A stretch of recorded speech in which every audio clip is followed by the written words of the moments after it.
نور اور ظاہر کا واقعہ بھی کسی ڈرامے کی کہانی کی طرح ہے، جس میں ایک لڑکا امیر زادہ ہوتا ہے اور لڑکی بے بس ہوتی ہے۔ جس طرح ایک ڈرامے میں امیر زادے کے گھر والے اپنے بیٹے کی ہر بری عادت پر پردہ ڈالتے ہیں، بالکل اسی طرح اس واقعے میں بھی پیش آیا۔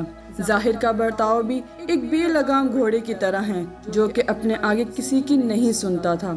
ظاہر کے دوست کہتے ہیں کہ ظاہر ایک اکڑو غصے والا شخص ہے جو کہ صرف اپنی بات کو اہمیت دیتا ہے، بلکہ دوسرے کسی انسان کی بات کو کوئی اہمیت نہیں دیتا۔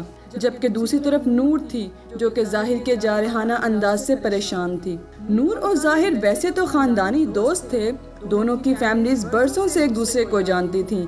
کچھ خبریں یہ بھی گردش کر رہی ہیں کہ نور اور ظاہر صرف دوست ہی نہیں تھے بلکہ دوست سے بڑھ کر تھے، جبکہ ان کے بریک اپ کی وجہ سے دونوں میں رنجشیں پیدا ہوئی تھیں۔ یہی وجہ تھی کہ ظاہر نہیں چاہتا تھا کہ نور اسے چھوڑے۔ جبکہ ایک خبر یہ بھی ہے کہ ظاہر امریکہ پڑھائی کے لیے جا رہا تھا اور نور اسے الوداع کہنے آئی تھی، لیکن ظاہر نے نور کو اپنے پاس قید کر لیا تھا۔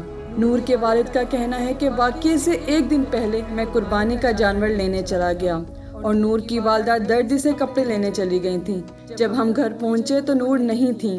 نور کو کئی کالز کی مگر نور کا فون مسلسل بند جا رہا تھا۔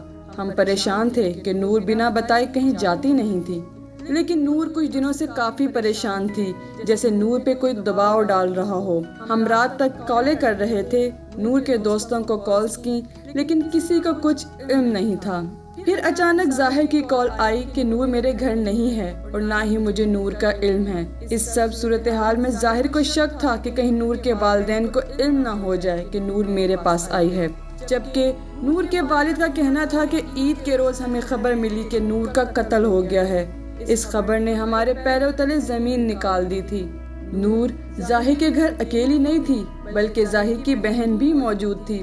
ظاہر نے نور کو دوسرے فلور پر قید کر رکھا تھا اور نیچے فلور پر بہن موجود تھی، البتہ والدین موجود نہیں تھے۔ ظاہر نے نور کو بے حد اصرار کیا کہ وہ میری بات مان لے، مگر نور ظاہر کے اس جارحانہ انداز سے خوف زدہ تھی، اس لیے نور نے جان بچانے کے لیے کمرے کی کھڑکی سے چھلانگ لگا دی تھی۔ نور جان بچانے کے لیے زخمی حالت میں گیٹ تک پہنچنے کی کوشش کی مگر ناکام رہی۔ اسی دوران نور نے گھر میں موجود گارڈز کو التجا کی کہ مجھے بچا لو، ظاہر مجھے مار دے گا، خدا را میری مدد کرو، میں زخمی ہوں۔ لیکن کسی ایک شخص نے بھی جو گھر میں موجود تھا نور کی مدد نہ کی اور ظاہر نے نور کو مار دیا۔ بے حسی یہ بھی تھی کہ گھر میں موجود ملازمین اور بہن نے واقعے کے بعد بھی پولیس کو اطلاع نہ دی۔ اگر شور شرابے کے وقت اطلاع دے دی جاتی تو شاید آج نور زندہ ہوتی۔